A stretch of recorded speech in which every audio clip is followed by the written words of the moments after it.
Welcome to the Union Dues podcast.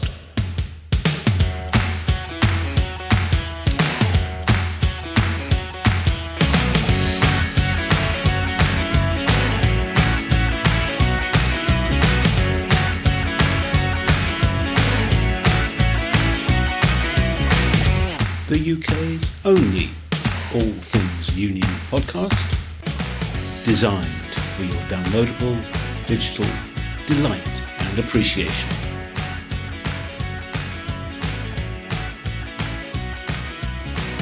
There's a real willingness for people in unions to use data. People want to, and they know that it's something that they could be doing more with. And that message was loud and clear from everyone we spoke to. But there's often a real lack of clarity about what that actually means. Hello, and welcome to Union Dues, the UK's only all things union podcast. I'm Simon Sapper, and the voice you just heard was Tom Hunt, who's Deputy Director of the Sheffield Political Economy Research Institute, or SPERI for short, and the author of a major new report from Unions 21 entitled Using Data to Build Unions. It was launched with presentations from those unions featured in the report and from Unions 21 Executive Director Becky Wright at a really well-attended event this afternoon. In this special episode of Union Dues, we will be looking at the report's findings, how unions define data, what it's used for, and why best practice in this area amounts to significant cultural change for individual unions and, in fact, the trade union movement as a whole. We'll also hear practical examples from Linda Kelly of Ireland's Public Service Union Forsa and Melantha Chittenden of Community about their own experiences of harnessing the transformative power of data. But first to Tom Hunt, the author of the report. I started off by asking him about the basis for the survey work that led to the report's recommendations. Tom, the project is called Using Data to Build Strong Unions, but what exactly contributed to the project? What's it all about? So what the project is about is we did a piece of work last year which looked at how trade unions were adapting their work during the pandemic. And in the conversations that I had with lots of different people in unions during that project, there was a real sense that issues around data, around digital technologies, and the way in which both were changing the jobs that members do, but also the work of unions, were getting a bit confused. There were a lot of things that were getting jumbled up together, such as how data was being used by employers for workplace surveillance. And then in the same conversation, people would be talking about how data was being used to have much more use of member surveys. And we felt that it would be useful to sort of unpack the issues, disentangle them, and have a look at how are people thinking about data within unions and how are they understanding data. Yeah, no, I absolutely empathise with that, because in the discussions I've had with trade union reps, both national reps and local reps over the last 2 years during the pandemic, it's clear that there's been a lot of change. Things have been really thrown up in the air, and people have found almost they're bespoke solutions, but they're also almost like ad hoc solutions as well. So I get what you say about unpacking all this, but what's the methodology that you were able to use? Because it's one thing to unpack it, it's another thing to make sense of it. Essentially, we went out and we spoke to lots of different people in all sorts of different roles in unions to find out what they understood by data and how they were using it. And that included people who work in finance departments, HR departments, general secretaries, organisers. And we deliberately didn't try to speak to people who just do data or kind of are already in roles with kind of digital in the title. We wanted to speak to everybody in a wide range of roles. So we had one-on-one interviews, we organised roundtable discussions, and there was also a survey that we put out to some of our contacts just to really get a sense of how people were thinking about it. And then from there, there was some follow-up conversations But that was the basis for the research, and that took place through the autumn of last year. Well, that's a really diverse, wide range of inputs. And I've got to congratulate you on synthesizing them into such a readable, accessible report. What are the main takeaways that all that told you? I think one of the big takeaways is that there's a real willingness for people in unions to use data. People want to, and they know that it's something that they could be doing more with. And that message was loud and clear from everyone we spoke to. But there's often a real lack of clarity, rather, about what that actually means. And there's a sense that the jumbled upness that I talked about at the beginning is actually because we don't often define what we mean by data. And so in the report, we go right back to the beginning to look at what data is, what is it that we're talking about here, and why does it matter? And by setting that out, we can then hopefully demonstrate to people in unions how it connects up to the jobs that they do.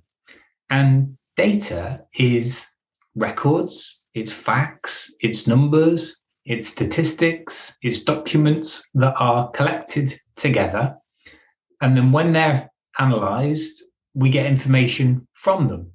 And that is the big takeaway from the report. Data gives us information.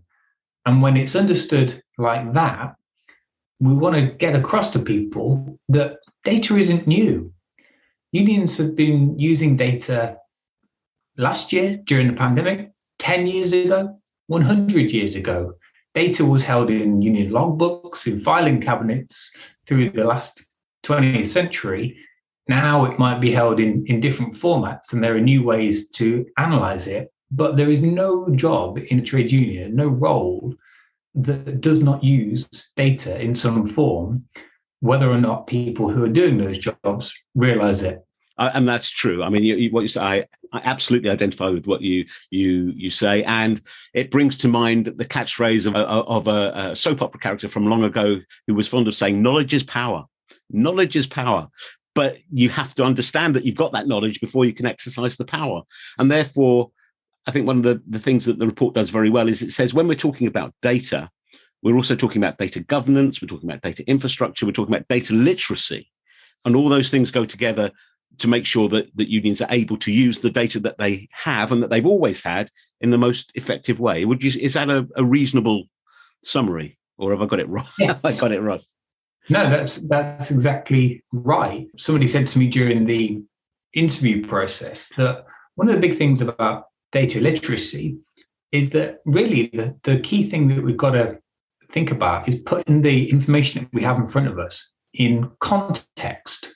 To give you an example, union officials and reps are well used to scrutinizing information that's presented to them by employers to say, we're not sure about this, and we want to sort of have a look under the bonnet of what you're presenting to us.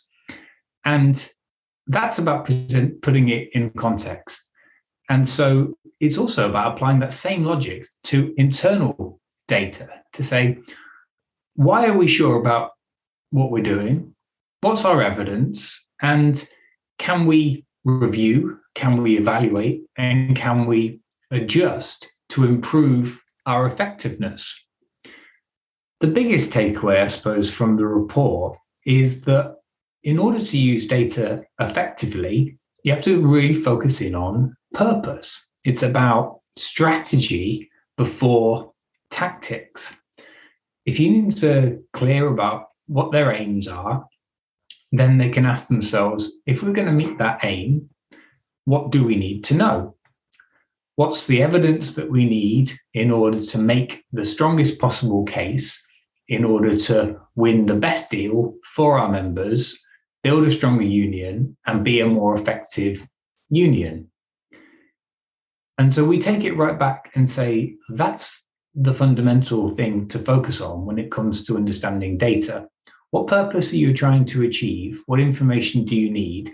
then you can get on to the hows of data, the what technology might you need, what investments might you need, but they're all secondary. And a lot of the conversation to date has been putting those tactical questions before strategic questions. I see. Because in the report, there's reference to the right decisions being taken by unions. And I suppose that's exactly what is meant. It's putting strategy ahead of tactics rather than the other way around. I see. Okay. So how can data used in that way be the catalyst for cultural change, though? Because I understand what you say about putting strategy ahead of tactics, but most people would, or many people would put culture ahead of strategy. Culture eats strategy for breakfast is a well-known phrase, isn't it? So how can data be the catalyst for cultural change in unions? I spoke to an organizer during the research who told me that about 10 years ago, they were the first person in their union to use SurveyMonkey, which many of us are familiar with, free survey tool. And they used it to consult members about a particular issue that they were facing at the time. And they got an overwhelming response. And suddenly, this organizer had a huge wealth of data and information about the conditions that their members were experiencing that they could then use and deploy in a campaign and ultimately win that campaign.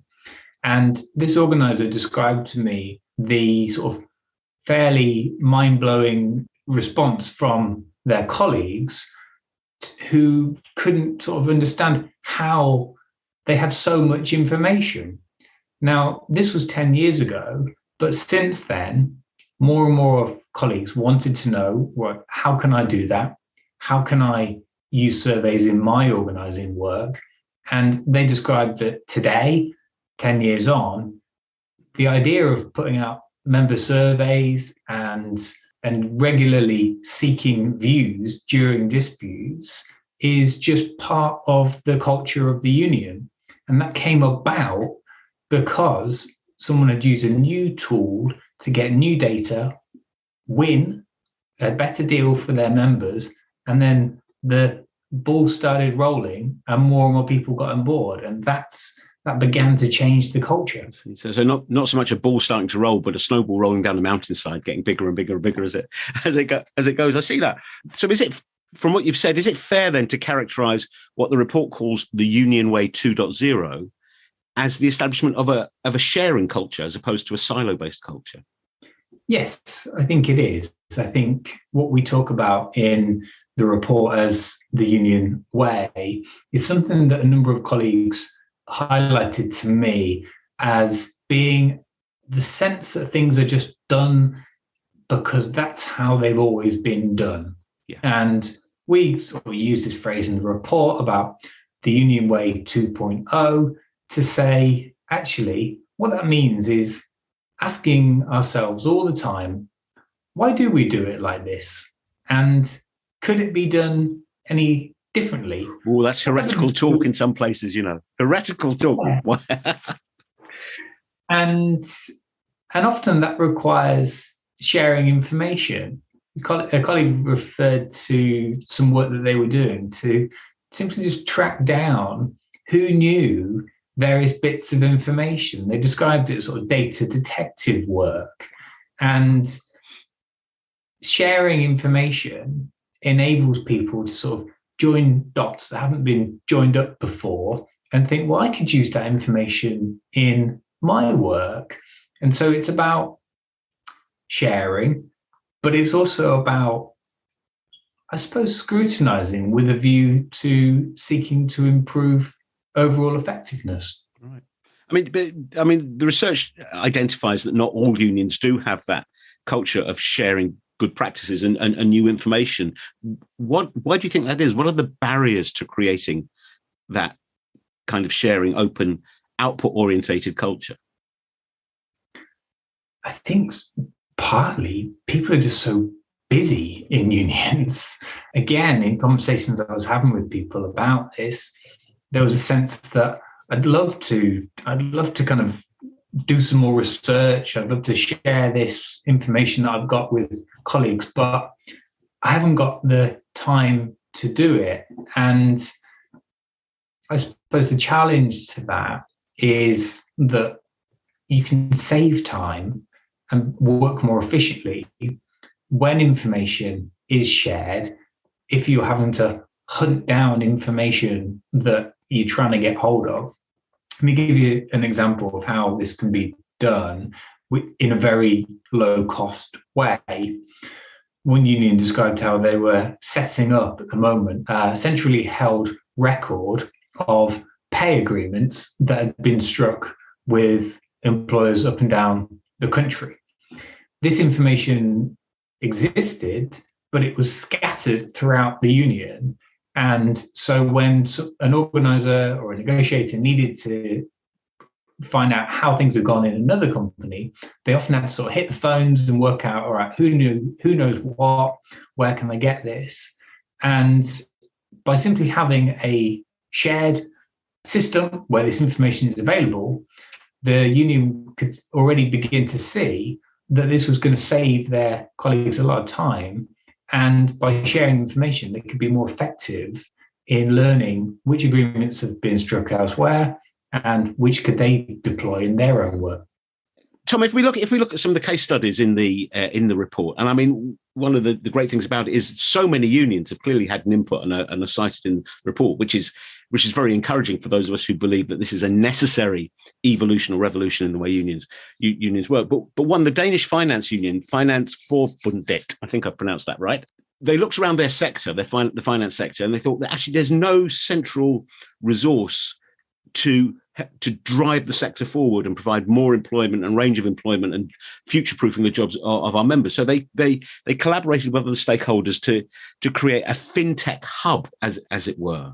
And I just wondered, I mean, did that work for the union? Did they see a return, if you like, in terms of increased membership or increased leverage in some particular way that they could quantify?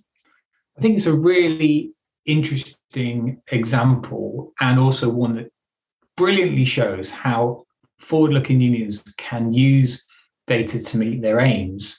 So what this Finansforbundet did is, back in 2014, they looked around the Danish finance industry and said, where might the sector grow and evolve? And they looked at the UK and they looked at other countries, and they saw that fintech sectors hubs were beginning to develop in other countries, but they didn't really exist in Denmark at the time.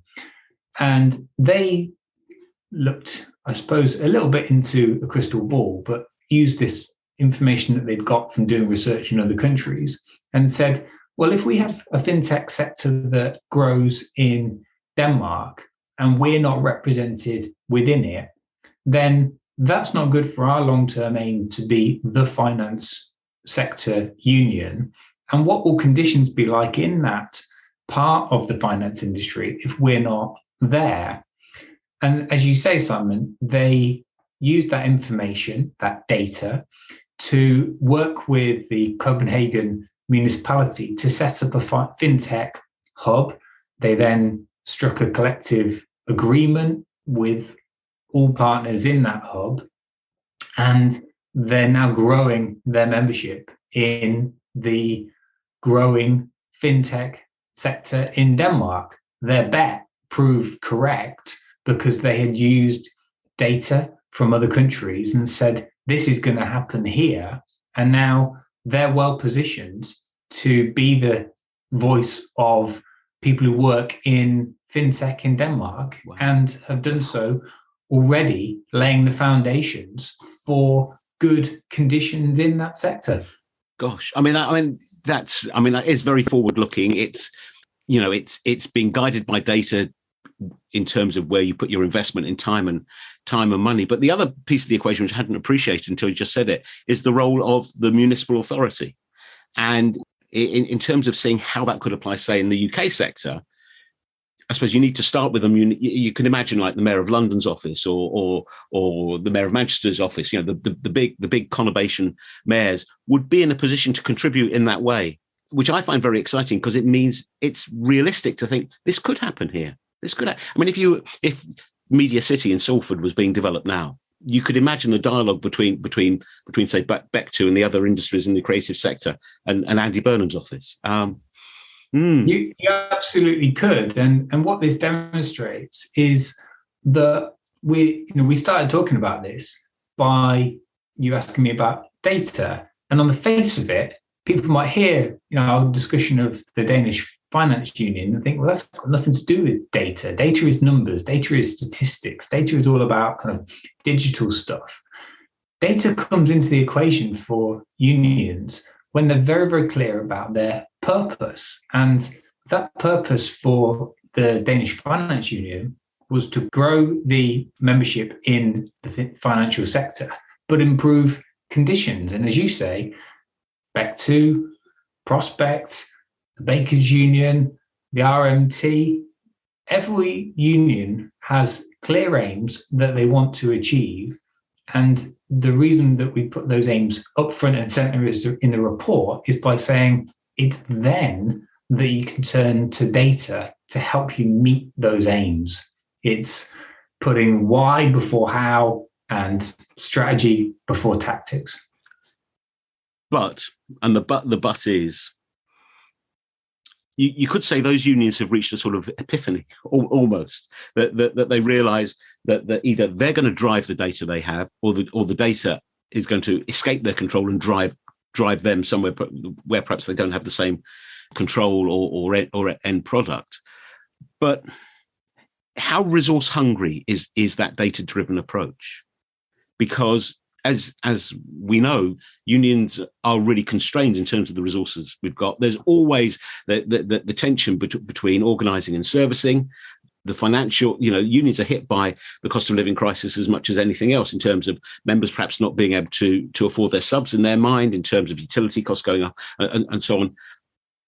Is it impossible, given the constraints unions are operating under, to adopt a data-driven decision-making process unless and until you reach that sort of crisis point or that epiphany point? No, I don't think so. Now, if you want to make investments in new systems and software and hire data professionals, as some unions are beginning to do, the CSP and Unison are investing in head of data positions and building up their research and data analytical capacity, then yes, of course, there is a cost to that. But I would say that it actually will prove cost effective in the long run. If you're investing in a new membership system that enables you to keep in much more regular contact with your members, you can survey them more easily, and you can analyze the responses that they're telling you. If that helps you to identify that actually a huge percentage of our members leave after 6 months, and now we know why, and we can take some steps to remedy that and retain our members more, then I think the upfront costs over time would pay off. I think there's plenty more examples like that. The other thing about investing in technology is that what came through very clearly from a number of conversations I had in a whole range of unions is that there was a sense that sometimes the union had been locked into quite expensive and long-term contracts with suppliers of various systems that they were using, and they didn't always feel that they were getting a good service or the best value for money from them. And there's a mood within some unions that I spoke to move to a more modular approach to technology, where they use sort of off-the-shelf products and they stitch together a range of different tools to help them meet their aims. What that means they can do is, if something isn't working as well as they like, or they're not making enough use of it, they can more easily swap things in and out and build up their approach over time, rather than being locked in to one central provider who does everything. So I think there are ways in which investments can be made which actually save money for the long term. Yeah. Yeah, I would certainly agree with that and recognise that. Changing tack just somewhat. I wonder, does your research indicate that views on or comfort with data vary across age groups? And the reason I ask is because, of course, the perception of data that's held by, say, digital natives, younger officers, younger reps, younger people in general, that may make them more data confident. But of course, relatively few of people of that age are in leadership positions. I think it is broadly right that younger members of staff and younger reps are more confident in perhaps thinking through how they could use data. But that doesn't necessarily always translate into that strategic level thinking that is needed to guide the use of data effectively. So I did speak to some senior colleagues in general secretary and director roles, and whilst they may not have necessarily had the technical know-how to work to know the kind of way around the back end of systems that they'd invested in, they knew that this was the right thing for the union to do, and they'd hired data professionals in order to do that. I think the key thing is about coming back to why are we doing this? Not everyone always needs to have the same level of expertise, but if you're asking the right questions, then you can make the right investments of time, staff, and resources in order to help answer them. Excellent. So, Tom, this report is being published by Unions 21 at the end of April 2022. We're recording this ahead of publication date, but where next? Because as you indicated, we've spoken about this before on the Union Dues podcast, and I'm sure we'll speak about it again. But what is the trajectory of this work going forward? In the shorter term, the trajectory after publication is that a number of unions who were involved in the research have already said, we want to work with you and with Unions 21 to think through with our colleagues how we can begin to implement some of the things that you were talking about in the report.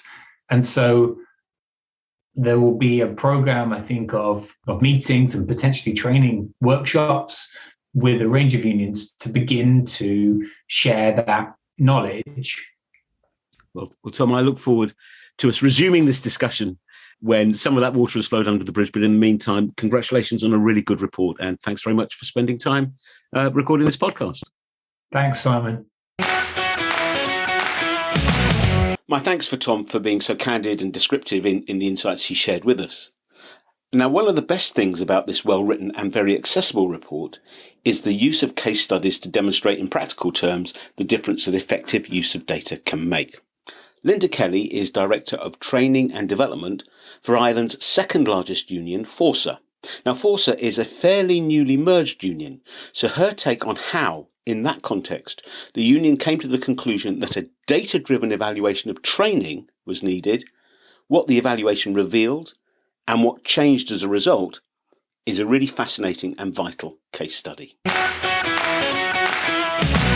Linda, Director of Training and Development for Ireland's second largest union, largest public sector union, Forsa. Thank you very much for joining us on the podcast. How did the union come to the conclusion that a data-driven evaluation of training was even needed? I think to be able to answer that question, need to rewind slightly just to the amalgamation, Simon, because what happened was, to put it in context for people, 3 unions came together to join Forsa in 2018. And as part of, I suppose, one of the consequences of that was a look at the staffing structures and a look at where our staffing resources were being deployed. And one of the things that came out of that discussion was the need to actually have a director of training and development for the Forsa as a union. While there had previously been people in a training role at different levels in Impact, one of the former unions. The other two unions didn't actually have any dedicated staff for training. So one of the decisions that was made as a consequence of the amalgamation was we need to have a senior member of staff responsible for training and development of our activists. And that then set in motion, I suppose, the consequences that led to the evaluation, in that I was hired as the director of training and development, an internal appointment. I had worked for the union for a number of years already. And so then the question, how did it come about, was because I wanted it to come about, because it was very obvious. And this is just from informal conversations with people, that the training wasn't hitting the spot. Like, that was clear from kind of participants coming to courses. So what we were kind of doing in that transition period, just after the amalgamation, was all of the training programs that Impact, one of the former unions, had, got kind of some Forza logos slapped on them, and they were being delivered, and there was new members coming from the other constituent unions. And it was very clear from the tutors and from the participants that while there was some value in this for everybody, it really wasn't kind of hitting the mark of where a really top-notch training program needed to be for our union. And it was actually from a lot of those informal conversations that we decided to do a formal evaluation. And I think that's really important, that people don't lose sight of the informal feedback loops that are in organizations, because that is data as well. Yeah. For sure. And oftentimes people think maybe, if it's not in a survey or if it's not kind of written out in a report, it doesn't matter. But actually you can learn a lot from conversations at the end of a training day, conversations, those water cooler, canteen conversations that you have with people. And so what happened was, I went to our training subcommittee, which is our elected representatives, and said, look, I think there's a kind of growing sense from conversations I'm having that this isn't really working for the new organization. And we need to really kind of pull out, what is it people want to keep? What do people want us to stop doing? And what do people want us to do better and to introduce that's new? And they agreed. And then we set on a path of kind of 6 to 9 months actually asking those questions of all of our different stakeholders. And the outcome of that then had numerous different recommendations, which I envisage is probably your next question. Yep. Yeah, you're absolutely reading my script there, Linda. But I mean, I'm struck by the fact that process of like soft data, if you like, becoming so loud, so insistent. There was clearly a need to solidify that, to make it more structured and more objective rather than kind of subjective, and that the elected members of the training committee will be aware of that just as much as you are as their director or national officer. So hopefully it was an easy transition. But as you indicated, the next question is, what did that reveal? So we were hampered a little bit by COVID. We were a good bit into the evaluation. We were a few months into the evaluation when COVID hit. So we had done a desk review of all of our actual physical training materials. Like, I had gone to the other former union staff and said, if you have training folders somewhere tucked away in a box or whatever it is, can you give them to me? I did the same. So I collected as much actual hard copy training materials as possible. And we reviewed everything in a desk review. We also then did a whole load of training needs analysis surveys with different groups. So depending on what your position was in the union. So if you were on a national executive committee, you got a survey. If you were on a branch executive committee, you got a survey. Staff got surveyed, all of that sort of. We had a similar survey with a similar set of questions, but with different cohorts. And what we actually found out was that people really valued the training. And there were things that people valued that maybe weren't obvious to us on the first instance. So people really valued that the training was now put on in our union offices rather than in hotels, because it made them feel more connected to the union as an organization and as a community. We also found out that people really valued the connection of meeting members from different branches and different divisions. So that's always a tension for us as a large union, is whether or not training courses should be tailored to people in a specific division like health and welfare, or whether it should be across all divisions in the union. And what the evaluation showed us is that members really value a cross-divisional approach, and hearing that the issues in the civil service are actually the same as in local government, but just with some different terminology and language on it. But what we found, and I think what was really interesting, one of the biggest changes we had to make was that we didn't have enough basic introductory training. So what we considered to be our baseline training, our workplace representative training, which was previously a 4-day course, people felt that was too much for new representatives. People were starting on our workplace rep course and they were asking questions like, what's a union? What's Forsa? How does it work? And so we developed 2 short courses, and they're kind of 3-hour short courses. And it's really, we call them our 101 courses. This is what Forsa is. This is how Forsa came into being. These are the groups we represent. This is our structure. And that has been hugely successful. The first round that we went out to invite people to attend that course, we had over 100 people apply. And I suspect it's not even 6 months since we ran it. I'll be going out again in a few weeks, and I suspect another 100 people are going to apply for it. And so huge positive learning for us there. But certainly that sense, if we had just continued to do things the way we had always done them, because there wasn't a massive protest about the way that we had always done them, we would have missed out on this really key piece of information, which is that our potential workplace representatives and our emerging workplace representatives were feeling totally lost in our union without this sort of training. And I think, that's been really a wonderful, positive piece of learning for us as an organisation. It's also been existential, hasn't it? It's an absolutely fundamental piece of future-proofing the union. Absolutely. And I think as well, we would have really strong branch activists, people who get involved and who stay involved for decades and who, really are very committed to the union. But I just get the sense that people are so busy in their lives now, maybe different coming out of COVID, that they don't want necessarily that. They want a commitment to an organization that shares their values, but they want to be able to hop on. They want to be able to hop off when they need to. And I think we have to be dynamic in our training and in our representative structures to be able to facilitate that, because in the same way that people need to be able to bring their whole self to work, they also need to be able to bring their whole self to the union. And for a union like us, where our membership is predominantly women, expecting huge levels of commitments at different varying points of a life cycle is an unrealistic ask.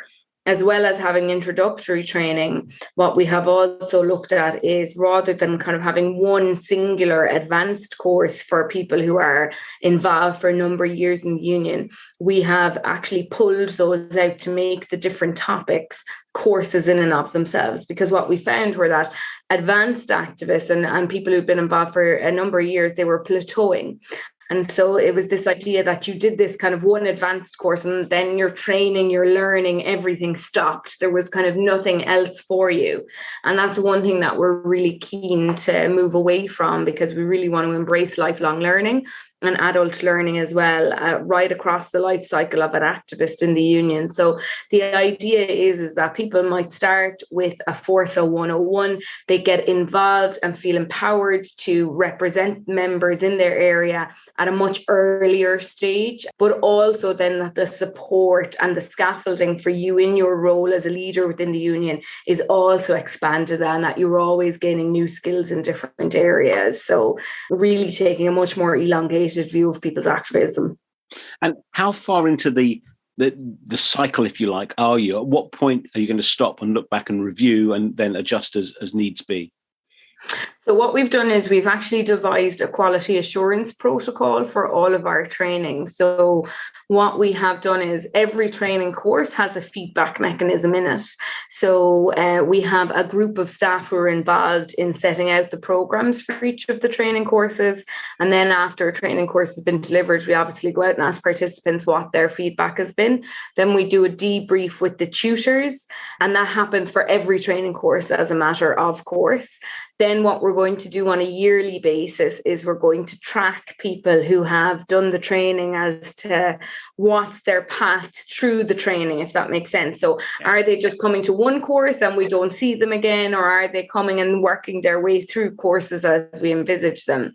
And then our expectation is that in 5 years' time, from the original evaluation, we will do another in-depth evaluation as well. So we have the sort of the regular evaluation, if that makes sense, of courses, that's proven very, very useful. We'll have a yearly one, and then in 4 years' time now, we'll have an in-depth evaluation as well.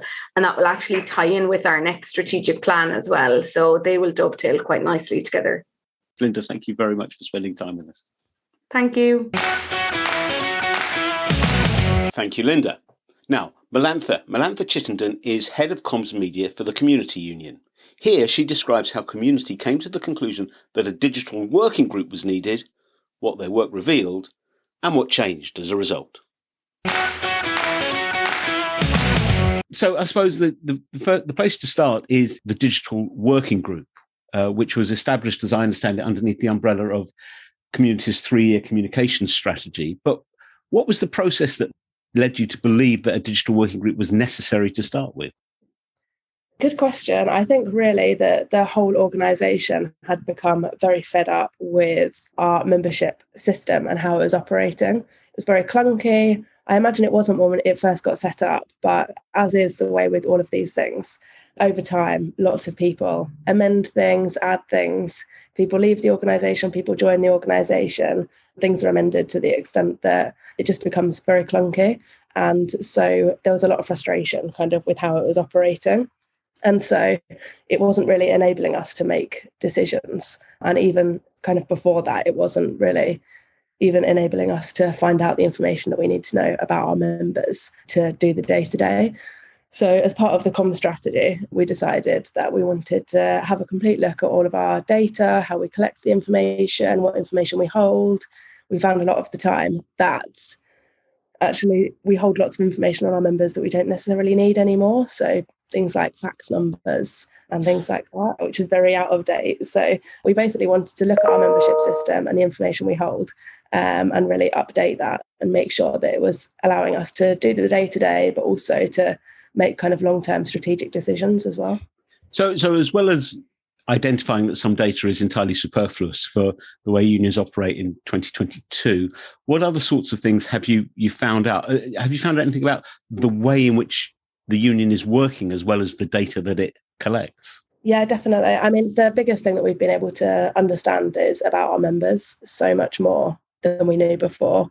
So in particular, we've brought in a report that shows us what members have been calling our service centre about in the last 30 days in comparison to kind of longer periods, 90 days, a year. And that enables us to understand trends across the organisation, different sectors, and really what is concerning our members and what they're contacting us about, which allows us to then be able to support them in the areas that they need. So the biggest information that we've got from it really is about our members. Wow. I mean, that's virtually real-time information, isn't it? You know, that's an invaluable tool. I also understand that the number of data fields on your membership system has been greatly pruned because there were so many that you found you weren't really getting any value from. Yes, exactly. I can't remember the exact numbers, actually. I think it went down from 572 maybe, and now it's just over 200. That is going to expand. We've done the pruning first, and now we're going to look at what more information we can hold about our members that, as you say, is relevant to 2022. So that will expand again, but hopefully not back up to the 500 mark. In the data working group, what was the composition like? Much has been made of the fact that often the views of data users are not given sufficient priority. Has Community recognised that and addressed it in any way? Yeah, definitely. We really wanted to make sure that the working group was kind of a cross-section across the whole organisation. So it's made up of me, another member of the comms team who does our digital organising, our head of IT, our head of membership, and then 2 of our assistant organisers from the regions who are accessing that data and kind of using it on the day-to-day all the time. And their input has been kind of invaluable into the process as well. So yeah, absolutely. And I'd say that to anybody as well. It's really important that you make sure that anybody who's using the data or needs to be able to access it is involved in those processes around changing how you store it and things like that as well. So aside from the working group having that cross section, we also have gone out to the whole staff group and we've asked everybody about what information they do want to use, so we don't remove anything that they are finding useful that we weren't aware was being used. And then we also went out to everybody to ask them what information they think would be useful to know about members to enable them to do their jobs better and act more strategically and things as well. So it's definitely been a kind of cross-organisation approach. Well, in terms of not just breaking out of silos, but sort of demolishing them, you'd struggle to find a better illustration, I think. Do you think that will lead to a lasting change in the kind of culture of the union? And apart from that way of working, what other changes do you see coming on the back of this project? Yeah, definitely around culture. I think that was really important for us. I mean, I think it's still a work in progress, as it always is, but I was really pleasantly surprised by how kind of all staff across community have got involved and wanted to feed into this process. And I know a lot of the time you can kind of say data to people and they start to switch off, but it's been a really positive process and everybody's got involved. So definitely a work in progress with turning the culture around, but pleasantly surprised so far, which has been really positive. Well, Melantha, thank you very much for spending time with the Union Dues podcast. Well, thanks for that, Melantha, and thanks again to Linda. I've got to say that I think this is a really, really important report which tackles 2 sizable elephants that are usually in the room when we talk about data. First, exactly what do we mean? We are good at saying things about data, but not so good at defining exactly what we're talking about. And second, how can we make practical use of that data, not just to improve specific organising or servicing issues, but to change the whole culture of a union? You can download a copy of the full report from the Unions 21 website. Just go to unions21.org.uk, where you'll also find blog posts from other unions and experts with great experience in this field. Well, we are just about out of time for this special episode of the Union Dues podcast. My thanks to Tom and to Linda and Melantha and to Becky as well. But most of all, my thanks to you for taking the time and trouble to listen in. I hope that you've enjoyed what you've heard, that it's made you think a bit. As ever, we would love to hear your views on anything that we've discussed in the last 40 minutes or so, or on anything or anybody you think we should feature in future episodes. You can contact the show on email at uniondues@makesyouthink.com or tweet us at DuesUnion. You can find a companion blog post with background links and signposting over on the makesyouthink.com website. And we would be very grateful indeed for your support in terms of a rating on the podcast platform of your choice. If you want to hear more in a similar vein, you can check out over 100 union and labour-related shows at the Labour Radio Podcast portal, which is at labourradionetwork.org. So that's all from me for the time being. Thanks again for joining us, and I'll see you next time on Union Dues, or maybe on the new Union Days series that will drop next month. Whatever you're doing, stay safe, take care. Bye for now.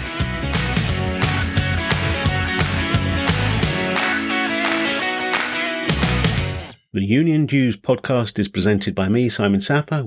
It is a Makes You Think production.